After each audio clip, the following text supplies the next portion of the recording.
Around 50 kilometres from the Jordanian city of Aqaba is one of the most fascinating desert landscapes in the world, the Wadi Rum.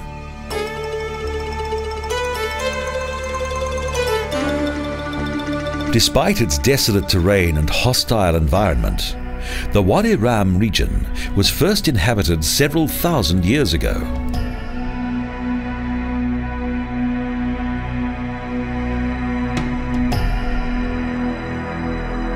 The unique landscape of this desert valley is the result of numerous processes of erosion that have gradually created its fascinating scenery.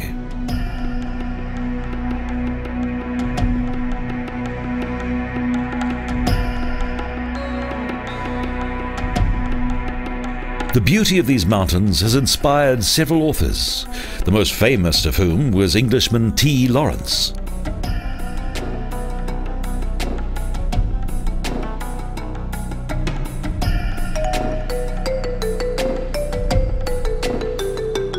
At the beginning of the 20th century, Lawrence of Arabia, as he became known, visited the Wadi Rum on several occasions.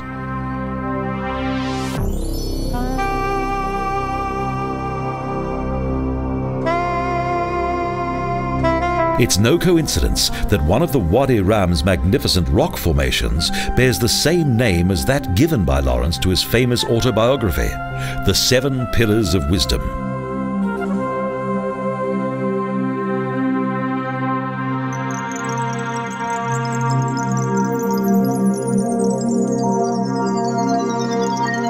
In 1917, Lawrence and his companions set up camp at the foot of these rocks.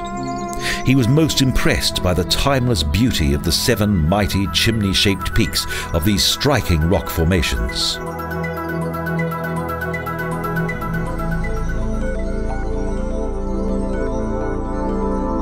No other author has written of the Wadi in such a colourful way as the legendary British author, archaeologist and secret agent.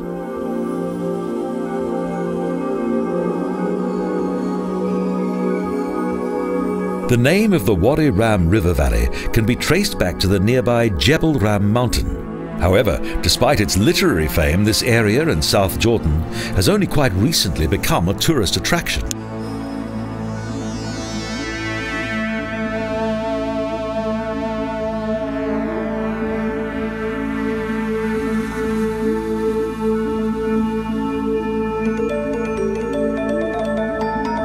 At the beginning of the 1960s, the Wadi was in the spotlight once again when it featured the motion picture Lawrence of Arabia.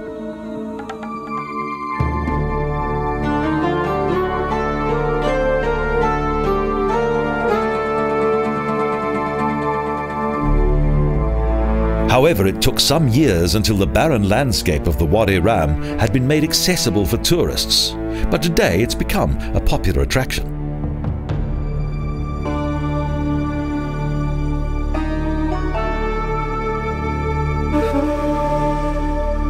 One of the most popular destinations in this region, and also one of the most famous landmarks of the Wadi Rum, is the imposing rock bridge situated at Djebel Burdah.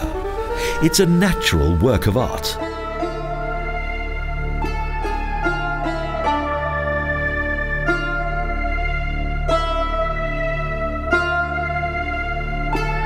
The Fruth Rock Bridge is a further impressive example of the powerful forces of erosion that for millions of years have created what we see today.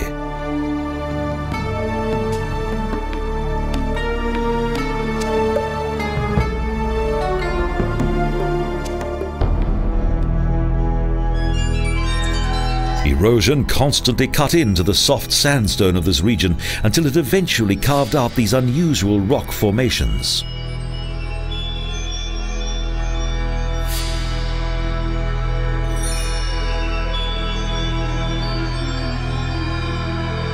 Due to its spectacular scenery, the Wadi Rum was once a sacred place for the Nabatea tribe.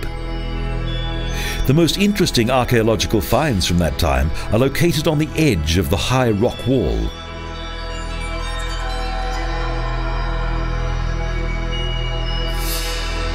These ruins are the remains of a Nabataic temple that was built in the 1st century AD.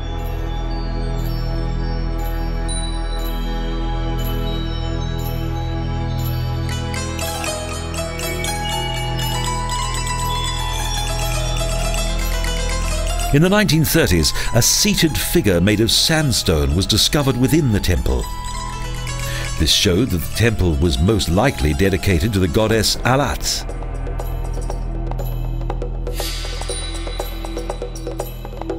A Latin dedication by Emperor Caracalla indicates that the temple complex was also used for worship in Roman times.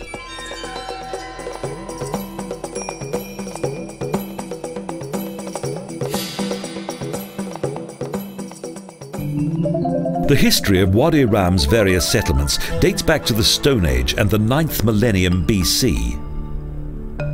At that time, this area was not as barren and arid as it is today. The settlers here farmed the land and kept livestock.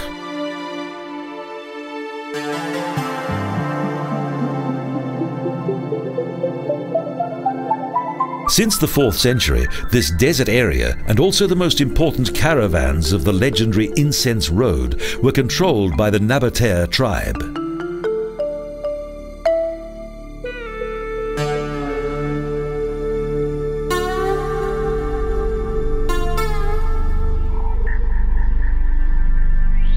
Here there are still many traces of both the Nabatean and Timudian tribes, mainly inscriptions and also simple rock drawings.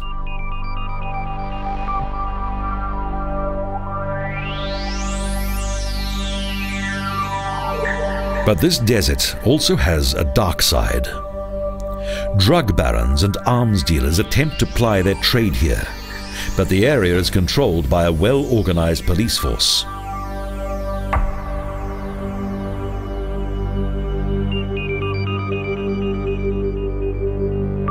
The Bedouin police even have a small fort in this barren desert valley, and the Desert Camel Corps is based here.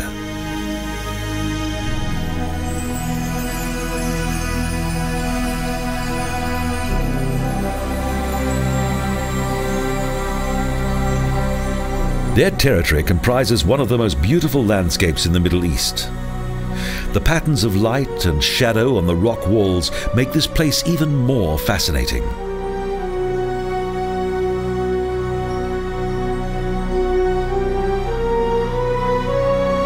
The thing that makes the Bedouin police a little different is their mode of transport. For centuries, the camel has been the loyal servant of those who inhabit the region.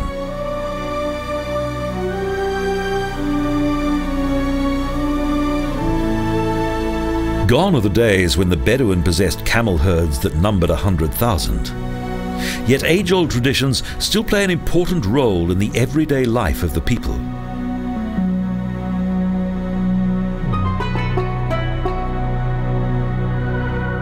For the men of the Haitats, the largest Bedouin tribe in Jordan, it's a great honor to be a member of the Desert Police.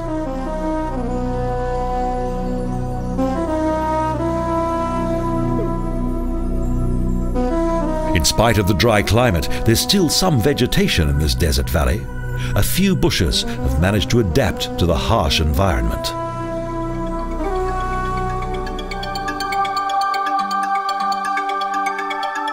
Finally, a magnificent sunset illuminates the red rock of the Wadi Rum, as this fascinating desert landscape gradually vanishes beneath the cloak of night.